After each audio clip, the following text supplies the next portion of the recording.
Well, welcome everyone. It looks like the trickle of people joining has slowed down. So I'd like to welcome all of great attendees to, for me, what's really an exciting event, Science, Technology, and the Vote. We have a great panel of speakers lined up to talk about the various dimensions of science and technologies and how they intersect with election integrity. And so I'm super excited that so many people have been able to join and learn more about some of these things that we might not think about day to day, even though we're in sort of a timely period in the final weeks running up to a big national election.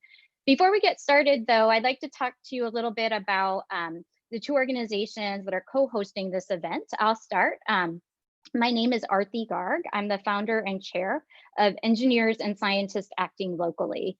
We are a 501c3 nonprofit that's run all by volunteers with a very simple mission to get people with backgrounds in STEM more engaged in their local governments and their local communities.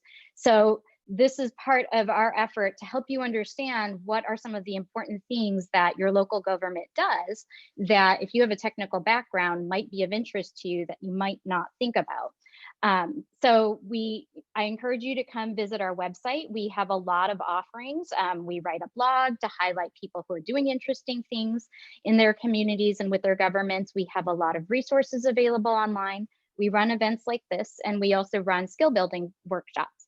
We'll drop information in the chat for you to learn more. But right now, I'd also like to turn it over to Michael Fernandez, who is the director of our co-host organization, the American Association for the Advancement of Science's Center for Science and Public Issues. Thanks so much, RT and Rebecca, and thanks to ESAL for putting this on, for letting us participate in putting this on.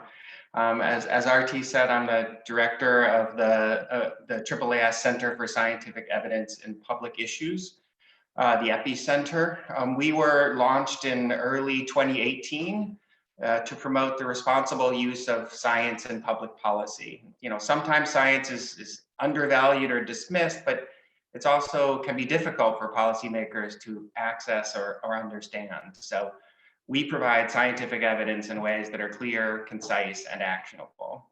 We work on issues that have an established base of scientific evidence, chosen because we see an opportunity to help inform decision makers and make a difference. And our initial project was on election technology and security, building on a strong scientific evidence base from a 2018 National Academy of Sciences report. And so over the last 18 months or so, we've contacted more than 1,000 local election officials in more than 700 counties around the country, and focusing on three things, which I think we'll talk about some of today.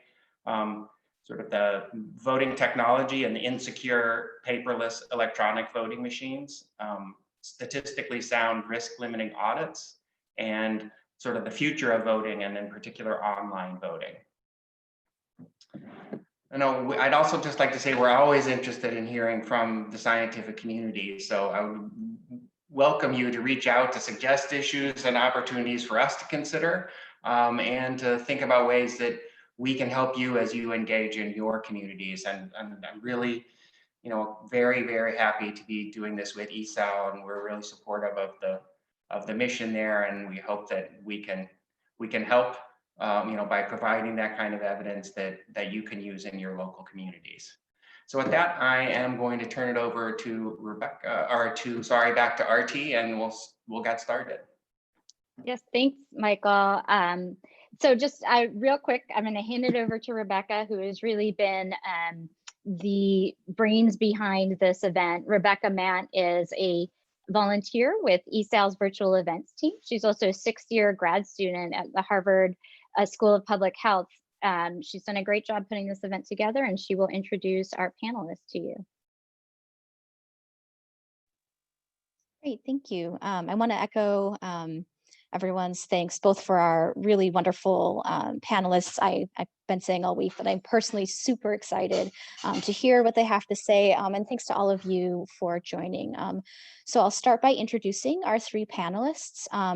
First, we have Dr. Juan E. Gilbert, who's the Andrew Banks Family Preeminence Endowed Professor and Chair of the Computer and Information Science and Engineering Department at the University of Florida. There he leads the Human Experience Research Lab. He's also an Association for Computing Machinery Fellow, a Fellow of the American Association of the Advancement of Science, a Fellow of the National Academy of Inventors, and a senior member of the Institute of Electrical and Electronic Engineers. Next, you'll hear from Jennifer Morell. She is a former election official and is a recognized expert in election audits. She is currently a partner at the Elections Group, where she consults on election administration and auditing. Jennifer also works as a consultant with the Democracy Fund, leading the election validation project. And finally, we have Dr. Thomas Beatty, who has worked on redistricting efforts in Pennsylvania and who conducts science policy briefings for legislatures. Dr. Beatty is a faculty member at the University of Arizona's Department of Astronomy. And as a quick note on logistics before we get started, you will note that you'll have a Q&A box, and we invite you to type in your questions throughout the time. We're going to have each of the panelists give a roughly 10-minute introduction of themselves and the work that they are doing. And if you have questions, you can type them in during that time. And then after that, we will have a moderated discussion. I'll be reading your questions out loud. You can also upvote questions that you really like. And I will also note right now that Dr. Gilbert does have to leave at the hour. So we will prioritize audience questions that are directed towards him. So get your questions in for Dr. Gilbert on the earlier side if you have them. And with that, I will turn it over to Dr. Juan Gilbert to start us off. Thank you, Rebecca, and welcome everyone. What I'll do is just give you a little background on work we've done in the lab and open up the conversation from things we've been working on. So for me, this venture into elections and voting began in the year 2000, the presidential election in Florida, interesting enough. Long story short, we had issues. I'm pretty sure most of you are aware of that in this country. And we decided to do something about it.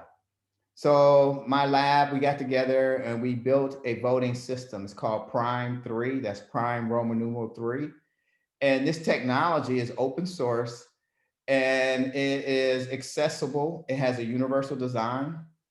It was created with the intent so that every person can vote on the same technology, independent of your ability or disability. If you can't see, if you can't hear, if you can't read, if you don't have arms, you can vote on the same technology as anyone else. And so we created this technology, again, open source. It runs on commercial off-the-shelf components. We study it with every imaginable demographic, and we demonstrated that it actually works. And as a result of that, it is the first and only open source voting system, to my knowledge, to be used in state, federal, and local elections in the United States of America. New Hampshire used it statewide, and currently Butler County, Ohio uses it as their remote accessible absentee system. So that gives you a little background on what we've done in that particular space. Michael had mentioned about the National Academy's report that was released in 2018. I was a member of that report. So in the Q&A, if you want to talk about that, I'm happy to speak to the report. Some additional work that we've done. We worked on addressing for 2020 voting in person. I actually created a technology called the inline ticketing system, and you can go to inlineticketing.org or .com, and it's free software that allows people to manage lines for voting.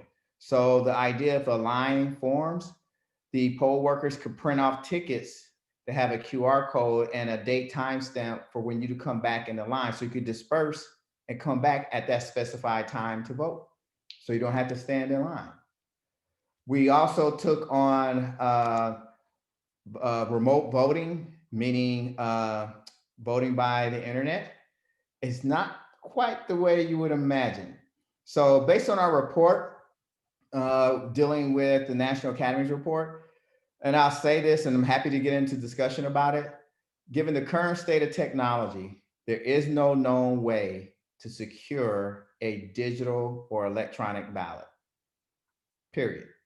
If it's in a digital format, encrypted or not, it can be hacked or deleted or held for ransom. And again, we can engage around that. So we've created a system, a thing we call televoting. So imagine being able to go online, mark your ballot, and have it print in the precinct with a camera where you can see it and verify it. Again, we could talk more about that. We're in the early stages of moving that forward.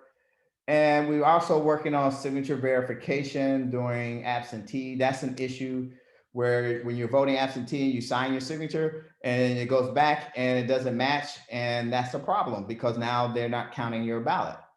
And this problem is only going to get worse. Why? Because forthcoming generations, unlike me, didn't sign growing up. They had digital tools. So they were using iPads and computers, and they don't have a consistent signature. So that's another problem. We've also worked on voter ID. That particular area, we did some studies. We came up with this concept because there were arguments of what ID should be presented and things like that.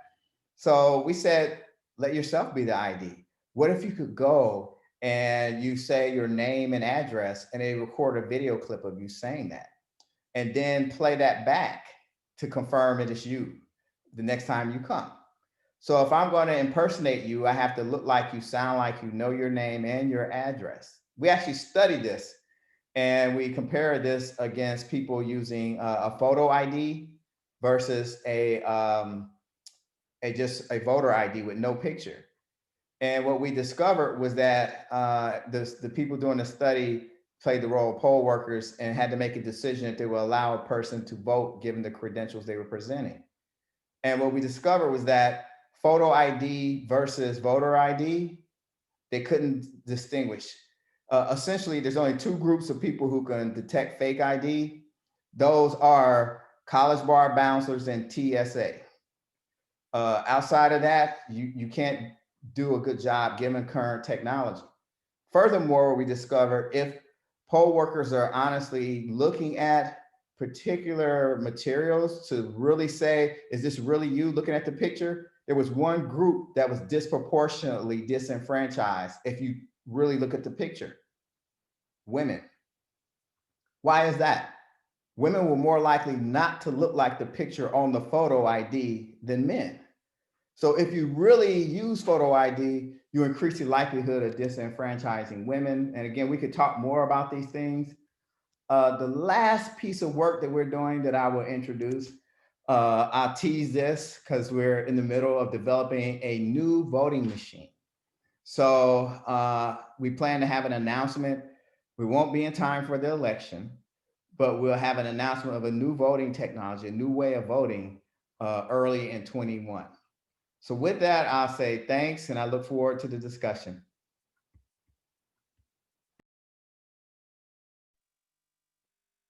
That was great. Thank you so much. We're going to move through all three panelists.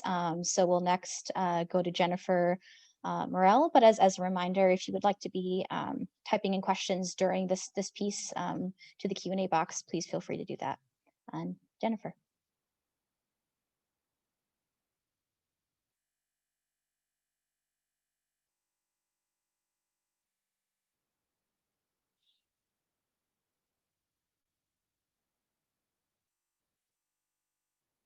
I guess I need to unmute first. Let's try it again. Well, I'm really excited to be here. That was fascinating listening to Dr. Gilbert and all of these really cool things that are happening. And as I'm working with jurisdictions to run the election in November, I wish some of those were available now. I just wanted to start. So after running local elections for about 8 or so years, I had the opportunity to partner or to work with the Democracy Fund on something called the Election Validation Project. And what's really driven me over the last few years is this idea that the American electorate deserves a modern, voter-centric election system that runs efficiently and inspires trust in electoral outcomes. And sometimes those two things are at odds with each other. I started with a focus on risk limiting audits. That was something I pioneered while I was in Colorado, or RLAs as they're often referred to. And I tried to take all the academic literature that was out there and combine it with my experience running elections and pioneering RLAs in Colorado. And for those who spend all that time writing those wonderful, long, lengthy, vetted papers, I'm sorry. I digested all of that into 3 guides, essentially, with the idea that if we were going to make this stick, if we were going to get election officials to do this, we needed something that was clear and easy to understand, and simple to follow. And so the goal has been with this project to really help state and local officials learn about the RLA process and what it is and how it works. And I found that I had to start with the definition. Actually, the first time I was asked to explain an RLA, I really butchered it. I turned to some of the folks that wrote some of the original papers on the idea and the concept, and their definitions were just a little bit too lengthy. I needed something that rolled off the tongue, and so this is what I came up with, and it seems to have held up to academic muster. But I define a risk limiting audit as a post-election tabulation audit that examines a random sample of voted ballots to provide statistical confidence that the outcome of the election is correct. And it really is, when you look closer at it, that simple. But it got me thinking why we should audit elections in the first place. If we're going to ask election officials to do something in addition to all the other tasks that they have to carry out, I thought it was really important that we understand what value an audit would bring. And any audit, not just tabulation audits, should provide election officials with a way to detect voting system errors, whether those are human errors or misconfiguration or hacking, provide accountability to voters, deter fraudulent activity, really assure that votes were issued and counted and reported accurately. And maybe most important, it's a device to provide feedback for process improvement, and that's the thing we're always seeking for. And so I've really tried to work to get the election community to think broader. I'll be talking specifically about RLAs. I know that's what everyone's interested in, but I think we need to take a broader view of ways that we can accomplish all of these things throughout the whole spectrum of election administration. And a lot of times I get asked the question, why do an RLA? There's traditional audits that have worked quite well for people over the years. But an RLA is becoming, I would say, a nationally recognized, I guess, as a reliable method to validate the integrity of the voting equipment. And that's really important. You heard Dr. Gilbert mention something earlier about signature verification. It's a whole other area that deserves some scrutiny when we're talking about the integrity of our election. But an RLA does just this one particular piece. It validates the integrity of the voting equipment. It verifies the accuracy of those results, the way that they were tabulated and interpreted. It can detect and correct errors, and that's one thing that's different about it than some of the traditional audits or fixed percentage audits that we see in many states. Is they don't have a mechanism to escalate the audit until the error has been corrected or a full recount has been conducted. And then it really provides us a way to do this efficiently. And I think that, for me, when I'm trying to sell this as an idea, that's really important to say you can get all of this value in a way that's efficient.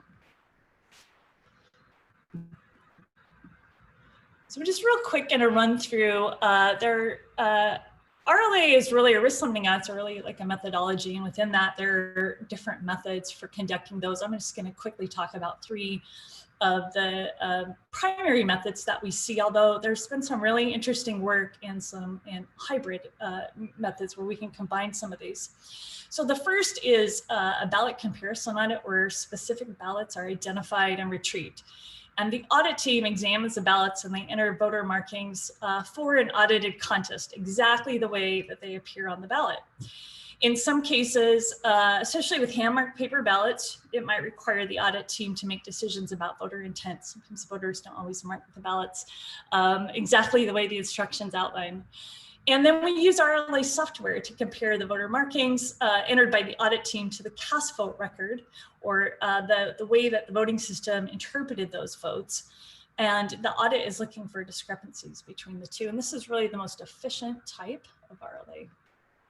And next, and I hope I don't insult anybody with my visuals, it's just an interesting way to put a spin on some boring definitions. But next we have something called a batch comparison audit, and it's exactly what it sounds like. We take specific batches. So now instead of a single ballot, we're going to look at a whole batch of ballots. They're identified and they're retrieved, and the audit team is going to examine the ballot records, again, the voter markings on each of the ballots, and they're going to record those, and they're going to tally those, and they're going to compare the totals in that batch to batch subtotal reports from the voting system, the way that they were originally interpreted by that system. And the audit is looking for discrepancies between those two batch totals.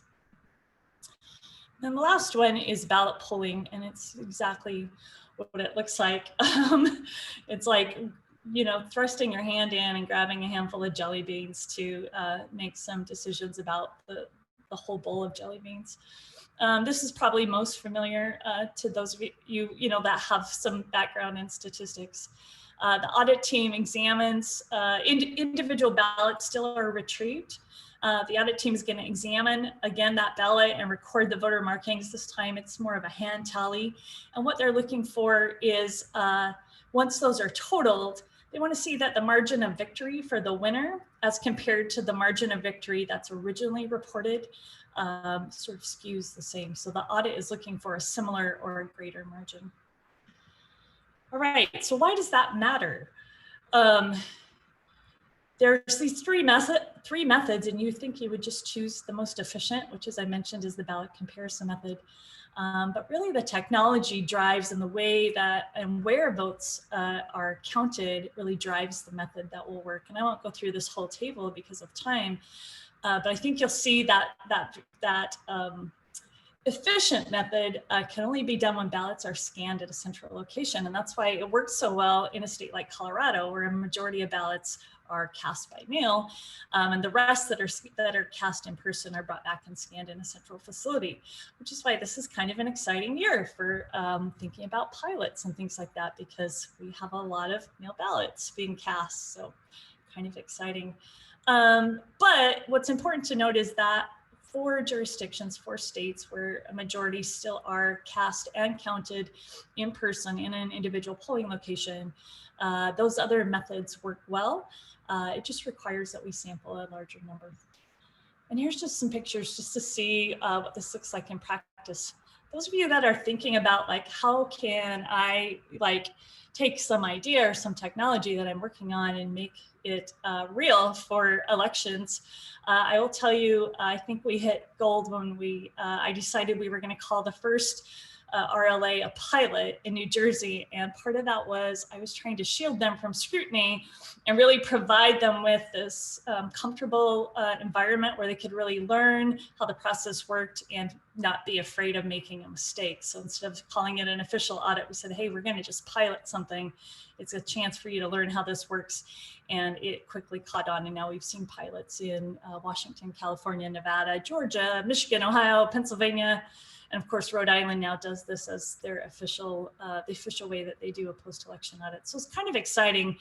And I really, it was fun watching election administrators want to really get in and understand how the process worked. So just kind of jump real quick over a couple of things where I think there might be some interest with this group. Software certainly has made the process easier. There are things that just would be a little bit too much, I think, for election administrators if they had to also think about performing all the calculations, determining starting sample size, the random selection of ballots, accounting for discrepancies, calculating when the risk limit has been met, and when the audit can stop. So all of that is done by software, and it allows local election officials to really focus on the logistics and sort of the key things around ballot storage and organization. Everybody's favorite thing is the dice rolling. And I again, risk limiting audits rely on random sampling to ensure that all ballots have an equal chance of being selected for audit. We want to do it in a way that eliminates the possibility of someone gaming the system by knowing which ballots will be selected. And we accomplish this by generating a random seed, which we do by rolling these like 20 10-sided dice in conjunction with a pseudo-random number generator. I was really excited in March because I had a chance to do 3 RLAs right at the height of the pandemic. And so I had to come up with a way to do it virtually, which meant no in-person dice rolling. And so I turned to the NIST randomness beacon, and I thought, this is great. I can get my seed. It saved all this time. We didn't have to do this public ceremony. I captured, one of the pulses. I still ended up converting it into a 20-digit number just to sort of follow that idea.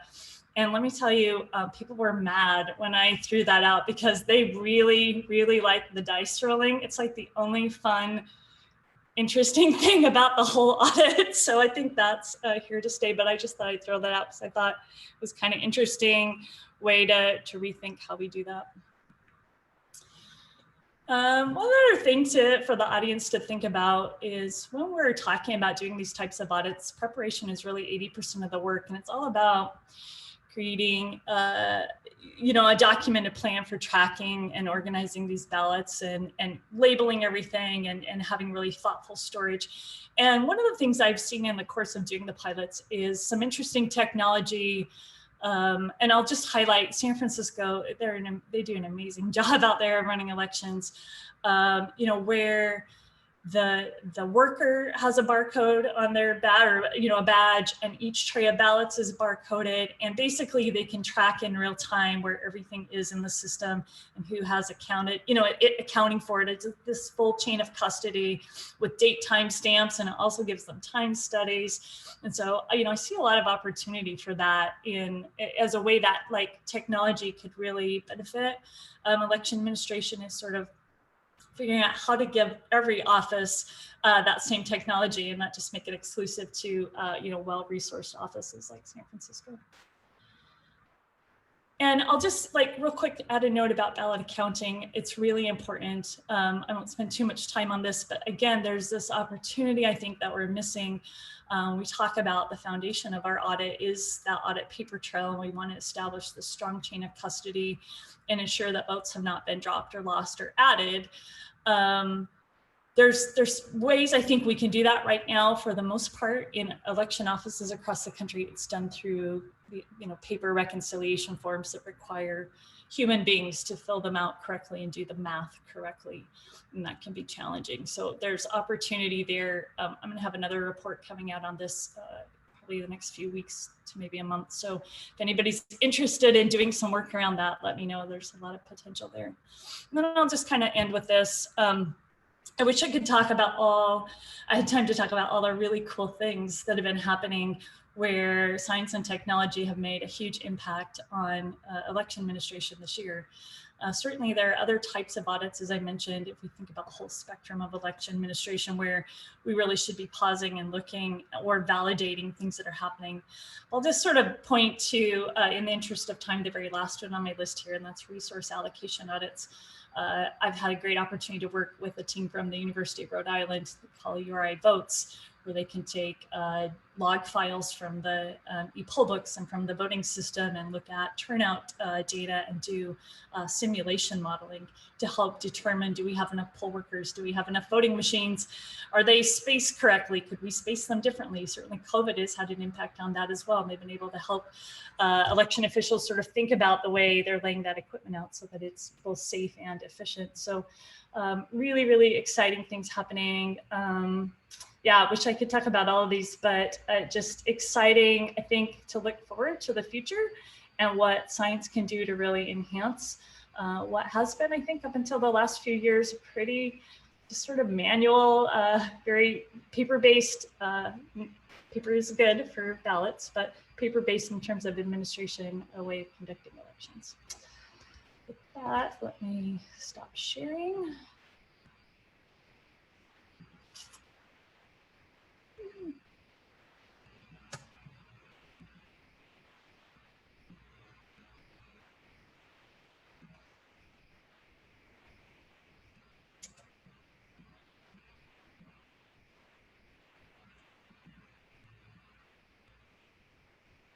Got it. Thanks.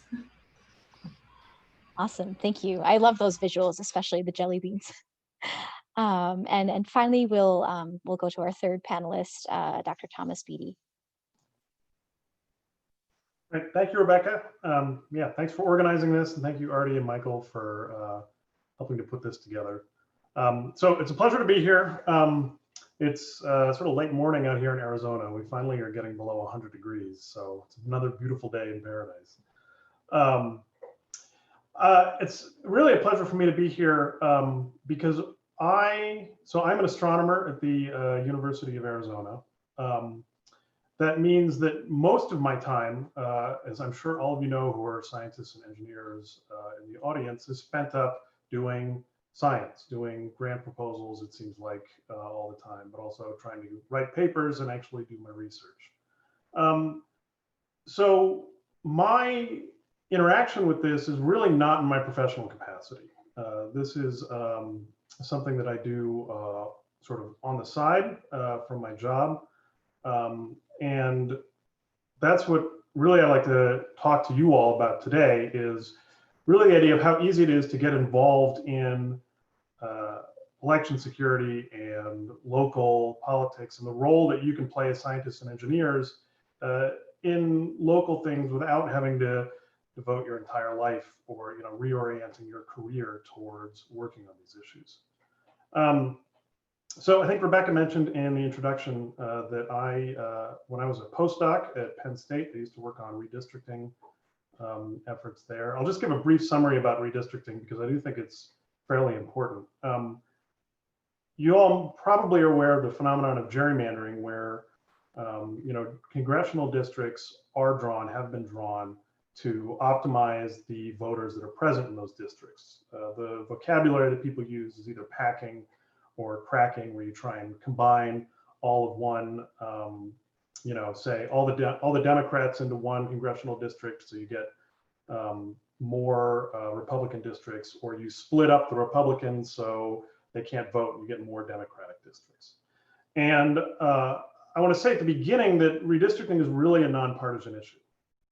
As a practical matter, the last couple of years, it has become a bit of a Democratic soapbox, just because a lot of Republican state legislatures were in the driver's seat during the last census and when the last time the congressional districts were drawn up.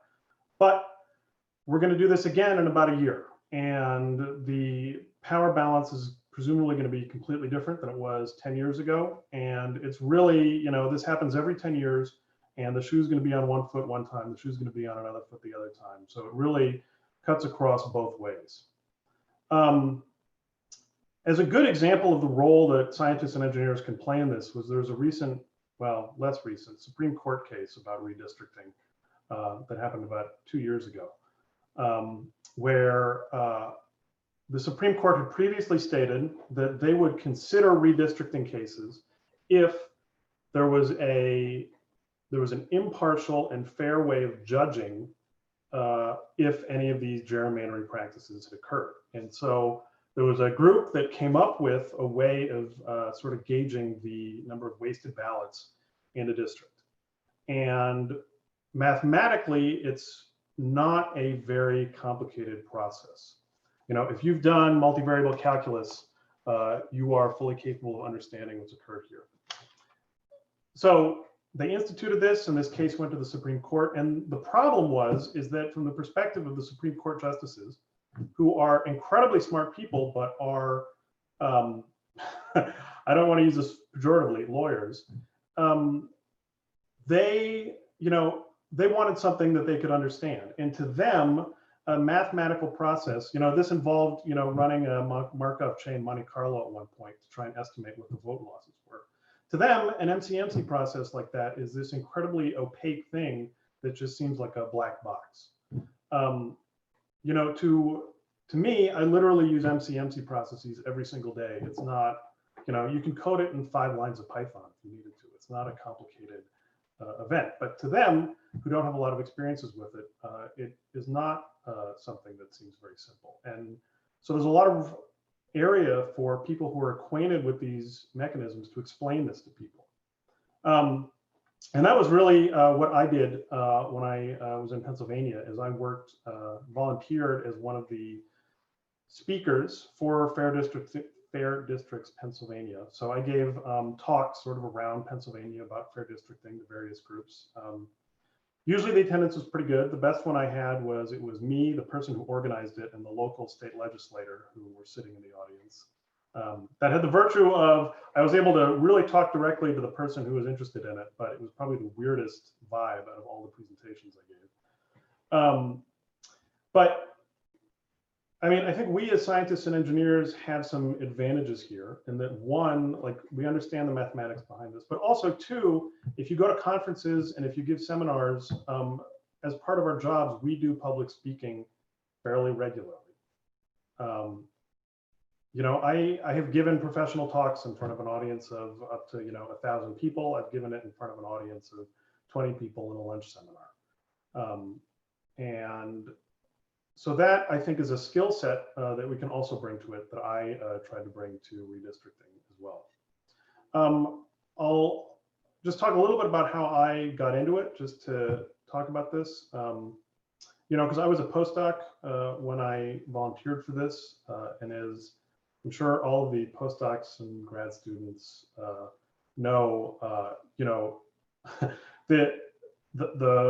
the prize you have to keep your eye on is getting a faculty job somewhere at that stage in your career. So it doesn't often seem like you have a lot of time to spend on things outside of, working on what's going to be on your CV.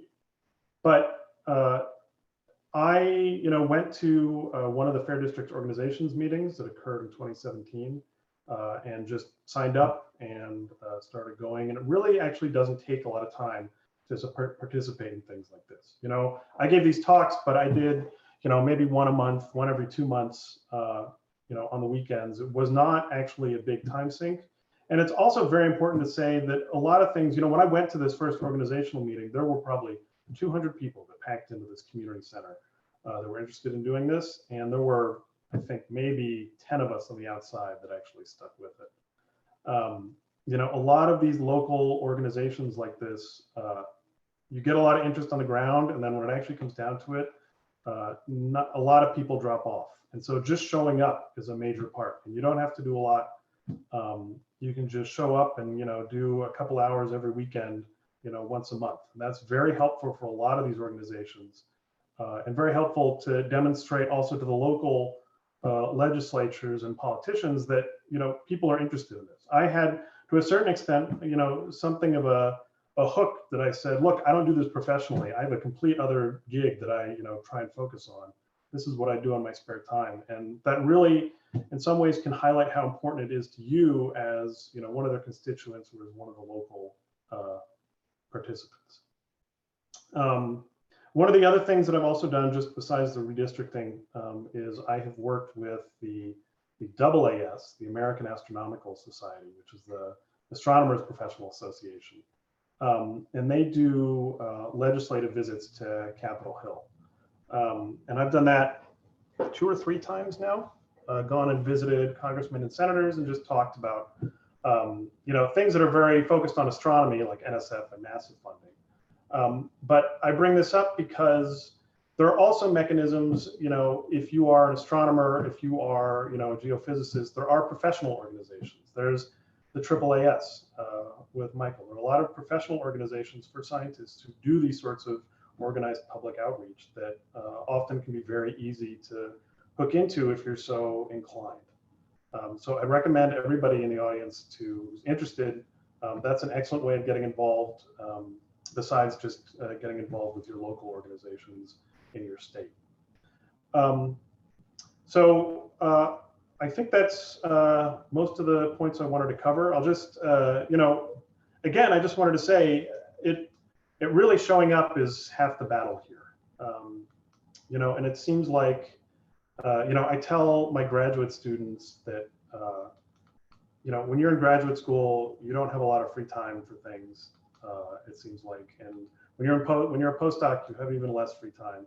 And I think a lot of us, in our professional lives, just get very focused on like literally I have like a giant set of proposals that are due in a month, and I'm already stressing out like you wouldn't believe about them, right? I have like 40 days to write these things, and I'm losing my mind because that already doesn't seem enough time.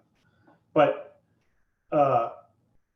and so we can get focused on doing those sorts of things, but it's very helpful sometimes to try and pull your head above water and look around and see what you can do in your community, because we do have a lot of skills, both in our understanding of math and in our public speaking abilities that we can bring to the table, and that a lot of organizations, local advocacy and even at the federal legislative level find very interesting and are very unique viewpoints that we can provide.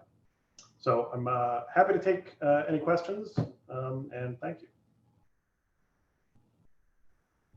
Thank you so much for that. That was a very inspiring call to action, I think, for the scientists in the room.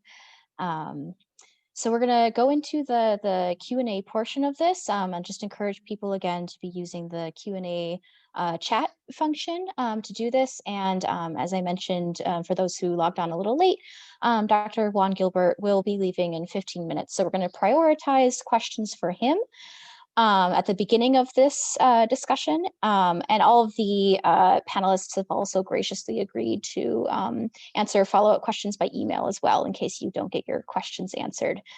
So we're going to start with one question from the audience that we have from Patricia, who says, to Dr. Gilbert, cool stuff, which I totally agree. I think we're all really inspired by all these new technological advances you've been describing. But she was wondering that she's fairly new to the topic of online voting, and wondering, what is it with the holdback on this? And she points out that we file our taxes online, with pretty personal financial information. And so what's the difference with that and with the elections? Yeah, thank you, Patricia. I get asked that a lot. And the answer is voting is just different. In banking and taxes, all those other areas, I have the ability to confirm what's on the other side.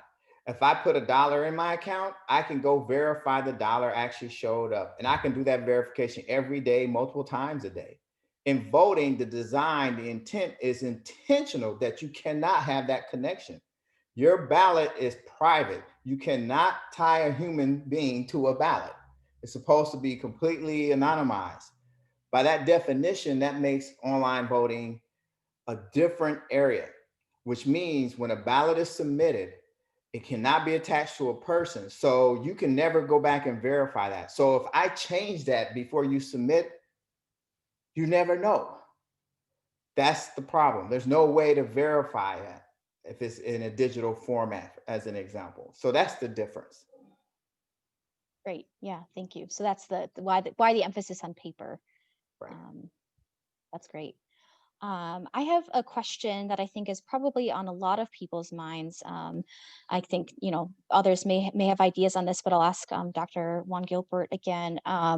What do you think will be different about this upcoming election, given the pandemic? And do you have what particularly concerns you about the 2020 election compared to other years? Well, it's all about the mail-in ballots. That's where the biggest stressor point will be. We've seen long lines before and things like that, but this mail-in surge is somewhat unique, at least in my time. So I suspect that's going to be the challenge area, the point of contention, the thing that will pop up that we haven't seen before. The long lines and things we've seen before, so people will say, oh, we've seen that. The only difference is now you could actually get sick and die. But outside of that, the big thing is going to be mail-in. So making sure that the mail-in ballots are received and properly counted. And the problem with that is going to be time. Certain jurisdictions allow the ballots to arrive on election day. Well, you can't count them on election day if that's the case. Typically, it's going to take some time to count all those ballots. And so the next question gets asked, Rebecca, around that is, why can't they start counting the ballots now? No, you cannot do that. If you were counting ballots now and somebody on the inside decided, ooh, my candidate is losing, let the world know to motivate people to vote. So that's the reason you have to wait to count them. That's interesting. That's definitely been a question on my mind. So thank you. Yeah, that's really great to know.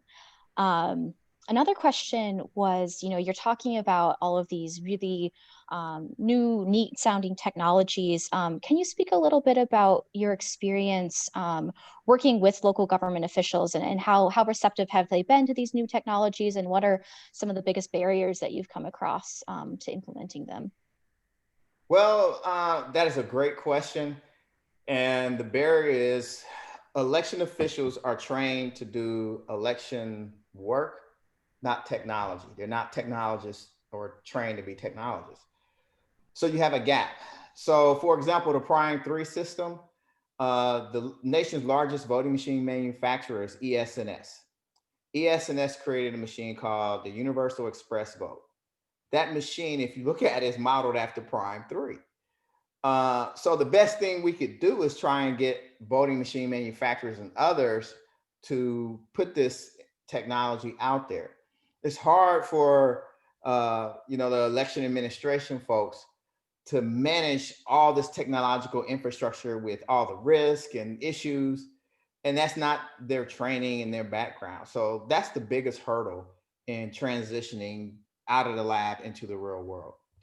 Yeah. Well, that actually segues, I think, really nicely to a question that we have from the audience, which I'll ask again for Dr. Juan Gilbert's perspective on this, but I think this would also be one that would be great for everyone to answer. Joelle from the audience says, thank you for the talks on election accessibility and involvement. They were very informative. I'm a recent graduate with dual majors in chemistry and political science. I'm curious if anyone has any advice for getting involved in the science policy field, not just in a volunteering sense, but in a professional sense.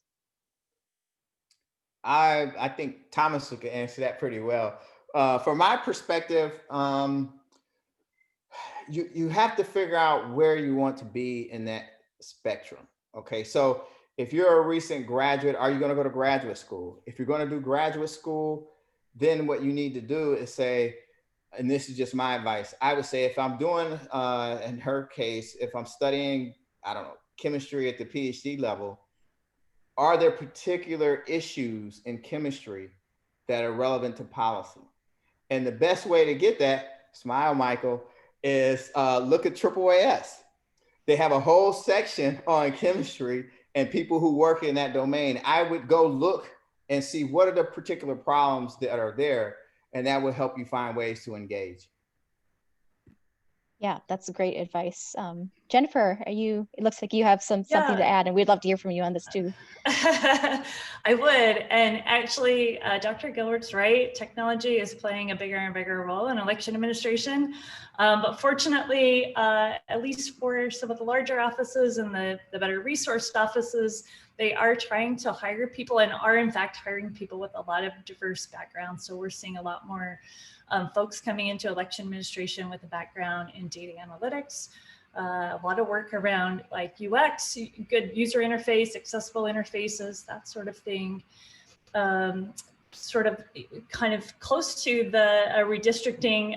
Some of the work I'm doing is around district precinct audits. So working with folks with a background in GIS to combine multiple map layers and do some validation of where those districts and lines have been drawn, making sure that voters essentially are getting the ballot that they should be getting. Certainly a lot of need and we continue to see people being hired to oversee cybersecurity and all of the things around that, not just for like a county IT office, but you'll see some election offices bringing their own sort of cybersecurity administrator in-house. There's also been some really, I mentioned like the tool in San Francisco, but we've also seen some other large jurisdictions develop their own tools in-house as well to help administer their elections. So they have actually hired folks with a background in software development to come in and do that. Communication is key. I probably don't have to tell anybody that is the thing that's probably going to rule this election. So folks that have both on the design side and the development side of websites has played a big role too, and I've seen a lot of offices hiring those. So it doesn't touch on the chemistry. I have to really think about that, but certainly I don't want people to feel like if they're interested in a technology or a science and the policy side that there aren't opportunities to combine both, because I think there are. Right. And Jennifer, this might be a good, oh yeah. Sorry. Yeah, please, no. No. I saw that RT put a link up to the AAAS Science and Technology Policy Fellowship program. So that, in fact, that's how I got into this. I was a graduate student getting a PhD in molecular biology, and I did a AAAS Science and Technology Policy Fellowship, which places scientists in congressional or executive branch offices. And that transformed, I did not have any real policy experience before that, to be honest. So, that really transformed my career and my experience. I think also groups like ESAL and the National Science Policy Network that provide training and opportunities for scientists who are interested in engaging and helping them to find those opportunities and how they can engage and how to do it as a way to build those skills and start to meet the people that are doing the kinds of things that you want to do. That's the best way. Yeah. I'll just respond to that as well. So like Michael, I was also a AAAS Science Technology Policy Fellow. And, I think one of the things is that I didn't know starting my fellowship program. I spent several years in DC after my fellowship as well. But one thing I didn't know is how much, as Jennifer pointed out, there's a need for people with technical backgrounds in state governments, in county governments, and city governments. Depending on the size of your city and county, there may be fewer positions available, but nonetheless, the need is very great. Most cities, states, and counties are dealing with a breadth of science and technology related issues. As COVID has highlighted for us, public health departments are navigating a brand new disease. And so I really encourage you to start to navigate your local government websites. Election commissions are, as Jennifer has pointed out, I think, going to be looking at a lot more technology and math related issues. And you can come to the ESAL website to learn more about how to navigate these government websites. But I think it's really important that those of us with technical backgrounds do pay attention to these career paths. And I want to jump in because we do have one question from the audience for Juan. So from Christopher in the audience asks, Dr. Gilbert, could you elaborate on how voting with video verification could be used? You talked about the problem of disenfranchisement based on appearance mismatch, and then he had missed what you said about video verification and how that can be used to address this issue. Yes. So just getting at voter verification. So using a voter ID, photo ID, I talked about that. So what we looked at was this thing we call video verification. The idea is that I come and say my name and address, and you record a video of me saying my name and address. And if I wanted to be Daffy Duck and Daffy Duck was on the books, I am forever Daffy Duck at that point as a registered voter. In other words, whoever I claim to be, I am that person forever, because now if I'm changing my identity, I have to look like that person, sound like them, know their name and address. So the poll workers would say, Michael, give me your name and address. And he says name and address, and they compare it to a video. And when we did the studies, the accuracy rate was extremely high. Now, some twins were in our study. They screwed the whole part up about that. The twins did. But outside of the twins, the recognition was outstanding. And so that's the key. And then you could do other things because you had a video of people who claimed an identity on the day of election day or whatever. You could take that video clip and compare it across the state or other clips. So if Michael, I'm picking on you, Michael, if Michael went and voted in 2 counties that day, they actually have video evidence of him cheating, and they could compare and find it. So they could do the voice biometric and say, oh, these voices are the same. Let's look at the videos. And they're like, oh, he got it. So then you could pull Michael in and arrest him. Sorry, Michael. But that's the point. when we did this study with video verification. No one's using this at this time.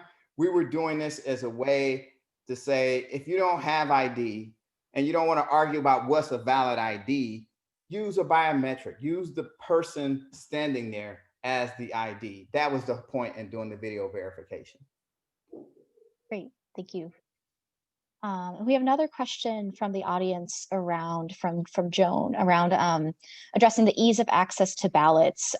So if, for example, limiting the drop boxes in Texas, and the argument against ease of access being that it could create greater risk of voter fraud, but obviously weighing that against the disadvantage of you know, perhaps decreasing accessibility for voting. And again, if you have time, Juan, to answer this, otherwise we can also jump to the other two panelists to discuss this as well. They have thoughts.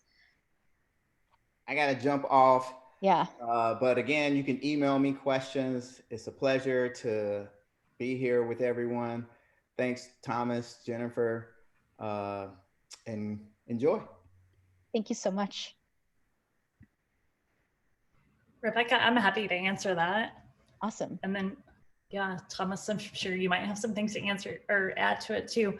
I'm here. I've heard this question so many times this summer. I'm starting to get tired of it, but I think it's really, really important that people understand all the layers of security and the physical sort of protocols that election officials go through, especially when we talk about drop boxes, because they're really a great, not only do they provide ease of access, but actually allows those ballots to get back to the election administrator quicker for processing. Best practices involve a team of two, sometimes even a bipartisan team of two. Every time they go out to that box, there are security seals that have to be checked and verified before they can unlock and empty that box. They have a full sort of inspection process that's done to ensure nobody's tampered with that box or done anything to damage it. And then we have all of these verifications on the back end when that ballot gets back to the election officials, starting with Dr. Gilbert mentioned verification.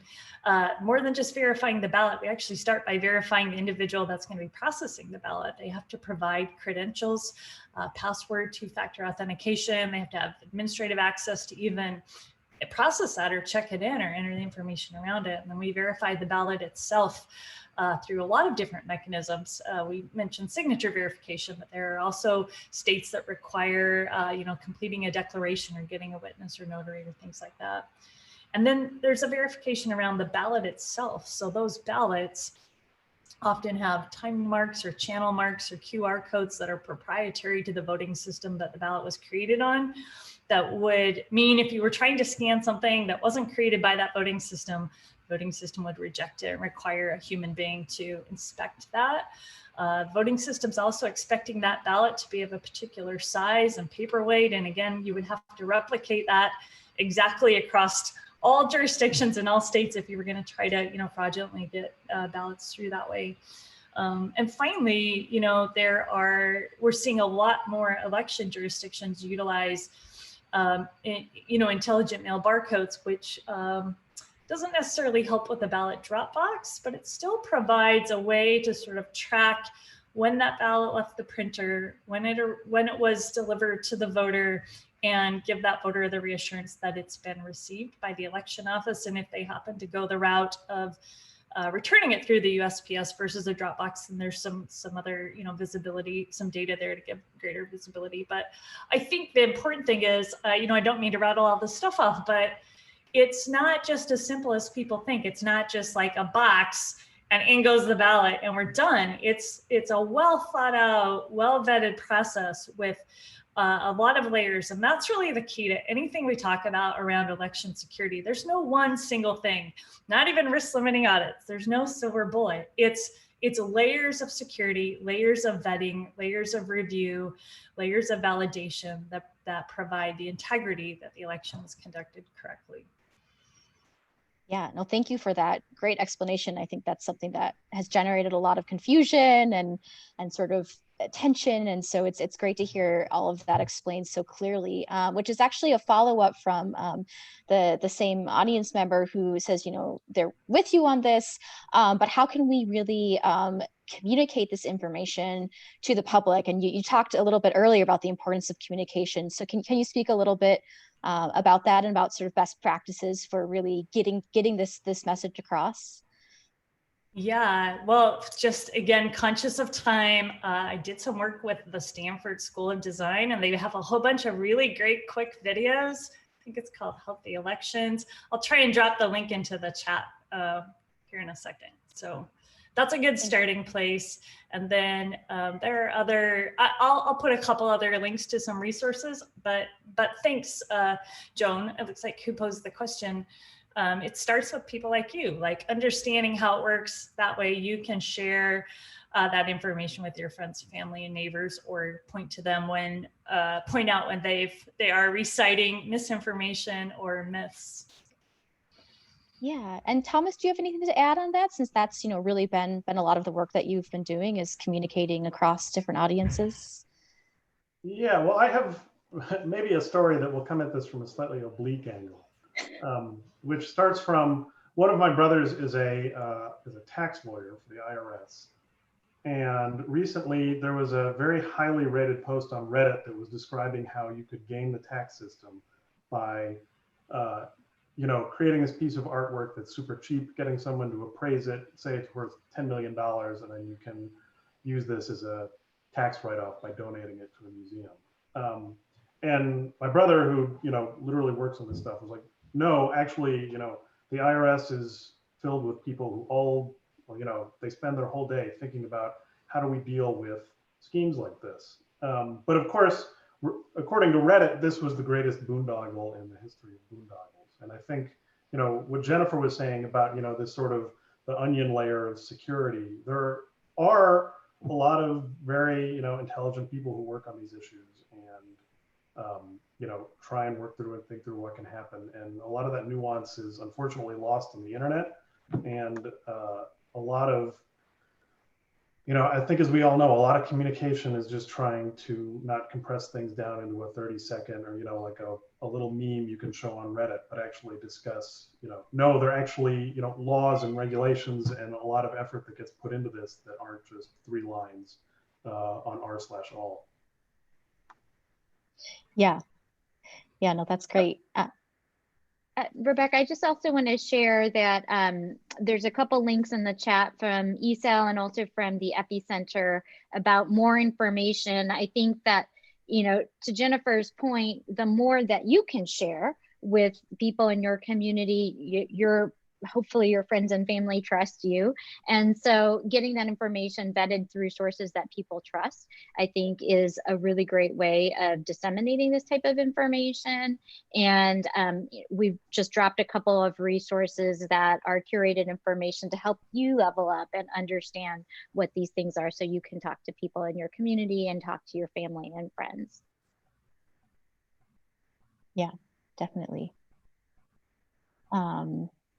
We have another question from the audience that is geared towards Jennifer Morel, asking if you could comment on laws that limit audits to elections in which the margin is smaller than a set figure.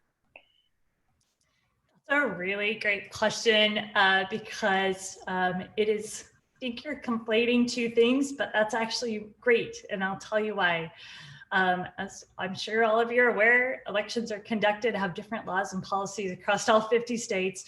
All 50 states have different requirements for post-election audits that can vary. So you heard me talk about the traditional audits. We might see a law that may say something like 2% of all precincts or 5% of all ballots cast, or there might be a flat figure. It might say 2,000 ballots. Or 2%, whichever you know, is the lesser of the two. So that varies widely. And then I think what the audience question was referring to is recount. So we do see different recount requirements. In some states, a candidate can request a recount for any reason as long as they're willing to pay for it. And then what this question was referring to is there are a handful of states that have automatic recount requirements, and the margins are very, very tight. So it might be 0.5% or less. I know there are some states with even less. Some say if it's fewer than 400 ballots difference. So there are some different, like very small margin difference that would trigger an automatic recount where the whole election would be, all those ballots would be rescanned or counted by hand. Why that, I say that's important, and why I'm actually glad it was asked and the two were kind of conflated, is because that's where risk limiting audits is.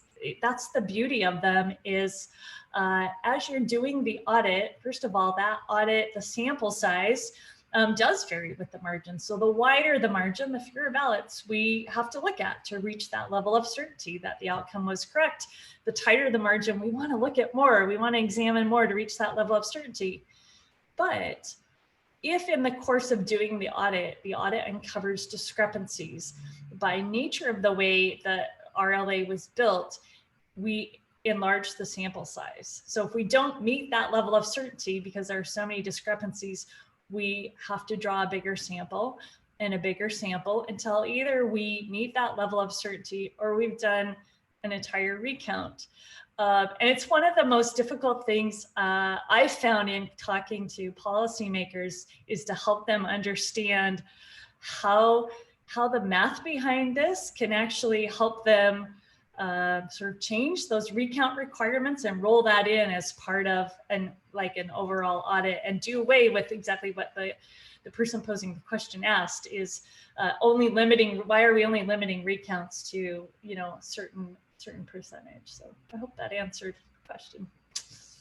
I found that very helpful explanation, and it certainly resonates for me as someone who thinks about like numbers of replicates to get that, you know, statistical p-value. I feel like this is something that scientists working with data can sort of grasp pretty readily.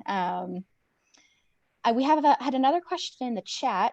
This goes back a little bit more towards sort of discussion around careers and involvement, asking if the panelists can talk about working interdisciplinarily in this area, noting that it seems like social sciences would be critical contributors here. And this is from Emily in the audience. So maybe I'll pass that first to Thomas, if you'd want to speak about that from the advocacy perspective, and then to Jennifer to talk about that and the work you've done in your organizations. Yeah, so that's actually, I think, a pretty fascinating question because I have had been at seminars or been on, you know, these sorts of discussions with social scientists, people who are, you know, anthropologists. And from my perspective, it is fascinating how we can approach, you know, I'm a hard scientist, how we can approach the same objective, like how do you statistically validate the ballots that you get from very different orientations, right? Like I think about, you know, like Rebecca, like you were saying, something closer to p-values and, you know, how well are we sampling? And like Jennifer, your discussion about the random number generator, I thought was fascinating because accurate random number generation is horrible. But from a social scientist perspective, you know, they're much more in tune with, for lack of a better word, sort of the human factor. You know, like how do you, when you are talking to people and you're looking at this, you know, how do you not insert your own biases, your own cultural and like, you know, mental biases, like what I was just saying about p factors and random number generation, into the narrative that you may be hearing from somebody else. And that is something that, you know, I as an astronomer, you know, stars don't have their own narratives that I'm worried about inserting myself into. So it's a very interesting, different perspective towards a lot of these issues that I think, you know, both sides bring something very useful to the table. You know, I feel a lot more, I think, comfortable often around higher end mathematics than some of the anthropologists I know, but the anthropologists I know are much more effective at conducting interviews and understanding, you know, what's behind the interviewees' thought processes than I can be. Thank you. Jennifer, did you have follow-up on that? Yeah, I'm trying. I was so like engrossed in Thomas's Yeah. response. I forgot the question.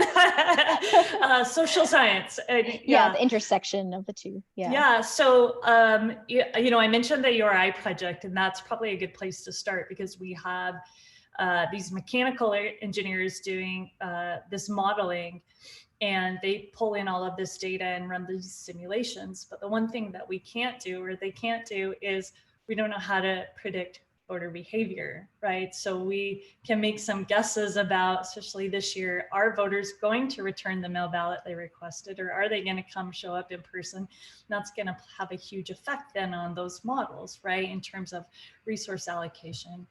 Another good example is form design. So one of the partners we've been working with, which you should put a link to, is the US Digital Response Team, and they're awesome. And they've been developing solutions for different things. One of those is this whole influx of mail ballot applications that jurisdictions are struggling to keep up with. So they've been thinking about a way to automate that. Well, on the flip side of that, you need a good form to start with, and you need a form that gets filled out completely and accurately. And so that's where working with folks like from the Center for Civic Design, who can run these focus studies, really understand like user behavior, and especially understand the needs of low literacy voters and voters with you know, anyway, different challenges, how we can design a form that will ensure everybody fills it out completely and accurately. And then we intersect that with the technology to maybe scan that and pull the data out and try to automate the processing on the back end. So I think the two definitely have to go hand in hand. I don't see us ever, because voting is very much a human behavior. I mean, it's a human thing, and humans are messy. And you know, as much as I wish that we could just automate it and make it all just clean and perfect, it just doesn't work that way. So, Yeah, well, that's great. It's great to hear about all of these partners that you're mentioning, and I think Artie, thank you for finding all those links and throwing them in the chat as well for people interested in learning more. And it sounds like Thomas kind of hit it right on the head when you said it's like kind of about the human side of things that scientists don't necessarily think about. So that was, yeah, great perspective to hear from both of you. We have another question from the audience from Rachel, who says, thank you to all the panelists and organizers. And she's asking, what are your best suggestions for ways scientists can use their critical thinking and scientific expertise to engage with the elections? You know, many people are aware of becoming a poll worker, which is a really wonderful thing to volunteer for, especially this year. But are there other volunteer experiences that you recommend people could get engaged with? Would you like me to start for this one? Sure, go for it. So there's a couple of things, and to a certain extent, it's a little bit late at the moment, but okay, so number one, I guarantee you that there are local city council meetings. There are, you know, I live in Pima County, there are county level meetings that you can attend and bring up issues relating to polling things. And often those are, for lack of a better word, pretty boring and not a lot of people have attended. So if you go and bring something up, you will get listened to. Whether or not that's acted upon is another issue. In a sort of longer term view, you know, volunteering for one of the campaigns. And I don't care which campaign you want to volunteer for, but volunteering for a campaign is a great way to get involved in these sorts of things. Particularly because, again, you know, you run into the problem of a lot of people sign up, but not a lot of people follow through.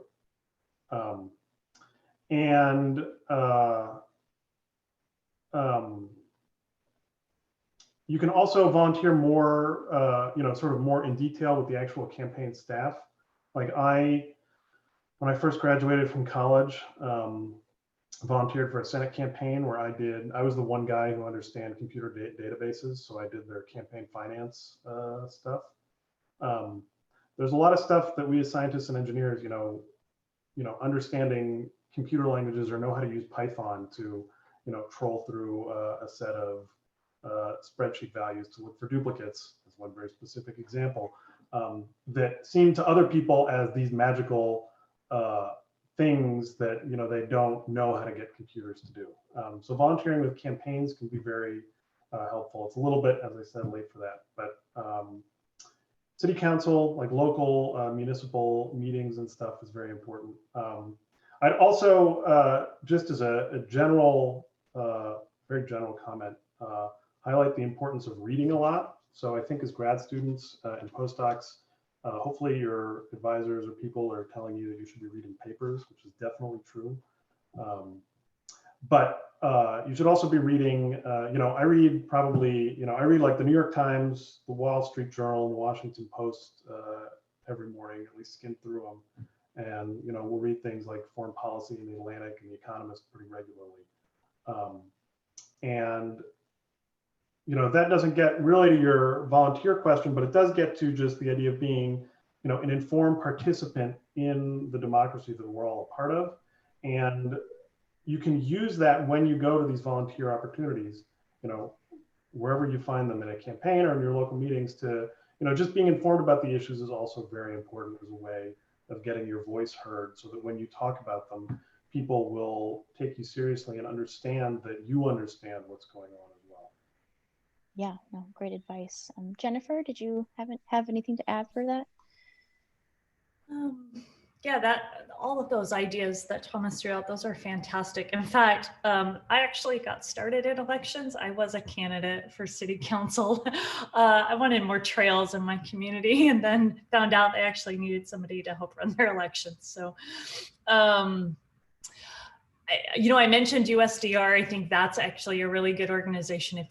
It's all volunteer, and they have short, quick projects, which is what's been really needed right now, is to turn around, short things. I think long term, it varies with jurisdiction to jurisdiction.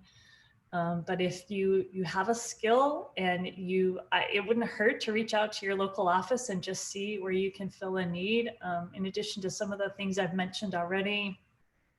Project management, if you've got a strong background in project management, it can help, maybe assist there. There's a huge need, I think, for that. Even just being able to develop flowcharts and help people just sort of think logically through a process so that they can identify where gaps are.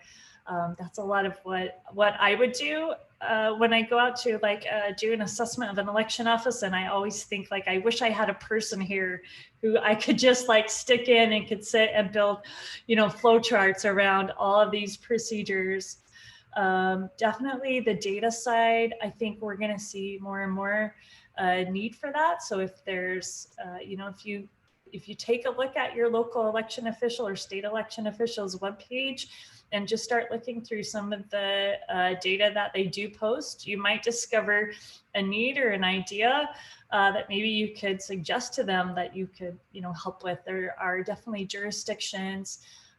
Orange County is a good example of one that really does a great job of sort of building widgets and things to sort of allow users to slice and dice voter data. So I would just say, if you've got an idea, go find your local official and pitch it. And if it doesn't stick, there are probably a number of groups around the community that might be able to help you sort of explore that a little bit more. Yeah, that's a great perspective to get, especially from you being on the other side as a government official. And from your experience, are people generally pretty receptive to folks kind of reaching out in this way? It's as varied as the way that we run elections. I think I definitely see offices that are looking all the time to innovate, and the only thing holding them back is the resources and people to do it. There are definitely other offices that struggle a little bit with change. But you know what? There also might be an opportunity to help. So. That's great. And Artie's also been posting some great links in the chat about some of the ESAL resources as well. So I'd encourage people to check those out. Artie, did you want to say anything else on those, or? No, I mean, I encourage everyone to take a look. We've tried to speaking to elections specifically, I posted a few articles we've written in the past, including the one, the feature on Thomas Beatty, but also some other feature articles about people working with elections in different capacities.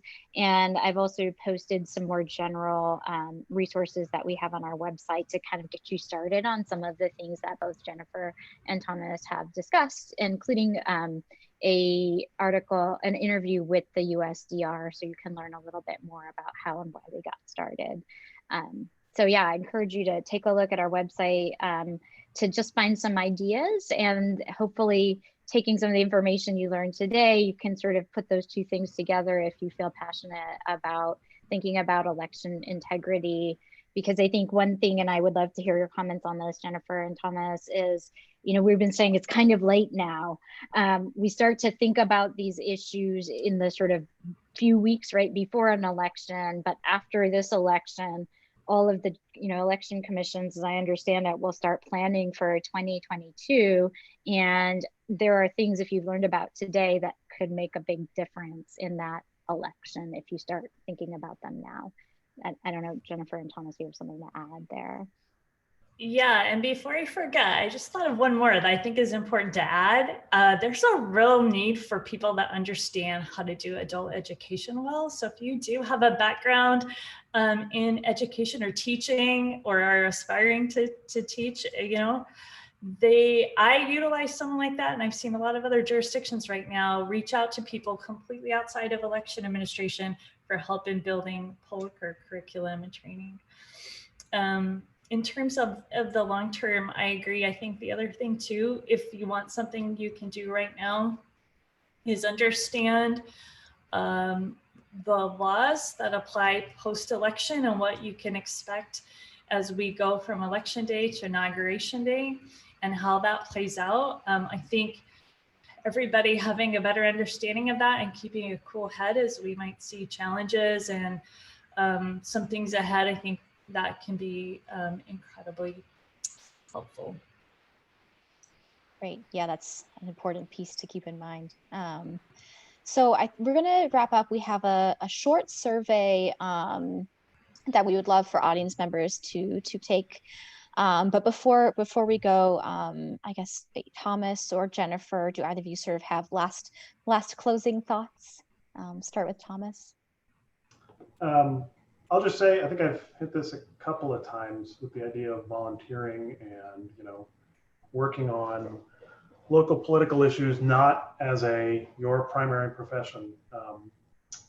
Again, just showing up is most of it. There are a lot of people who express interest and not a lot of people who follow through. So if you're one of those people who will follow through, you can get very involved in these organizations. And if you want to, you could even make it into a career. So I think, you know, as Artie was saying, that things are getting a little bit late for the current election, but, you know, already people are thinking about 2022. That's a great example of this, is that, you know, a lot of the grunt work and the unsexy stuff happens, you know, a year or two out from an election as people are preparing for it. But that's where, you know, the real meat and potatoes, the rubber meets the road, occurs. So I would encourage all of you to find, you know, local things and, you know, really participate in them if you're passionate about them. There's going to be a lot of lessons learned this year. There are already. There are a lot of veteran election administrators who are leaving or retiring. So I think there's this amazing opportunity, actually, maybe to rethink the whole thing, but to really like bring in new ideas and new people and really think about like, how do we achieve this? How do we maintain this thing we call democracy in a way that serves everybody, in a way that we can validate or, you know, ensure the integrity of the process. And so I have 2 college students myself. My oldest is just finishing his PhD, and I've got the younger one working on a master's program. And I tell them all the time, all my hope and faith is in you and your colleagues, your friends, your folks. I don't mean to like dismiss anybody older on the phone, but I love the energy. I love the enthusiasm. I love the ability to really just throw out ideas and see what happens. And I think that's exactly what election administration needs as we do look towards the next couple of years. Wow. Well, that's a really wonderful, positive note to end on. So with that, thank you so much, both Thomas and Jennifer, for all of your thoughts. And you feel free to head out as we give a few audience questions, or you can stick around if you would like to see the survey as well. Thank you, everybody. Bye.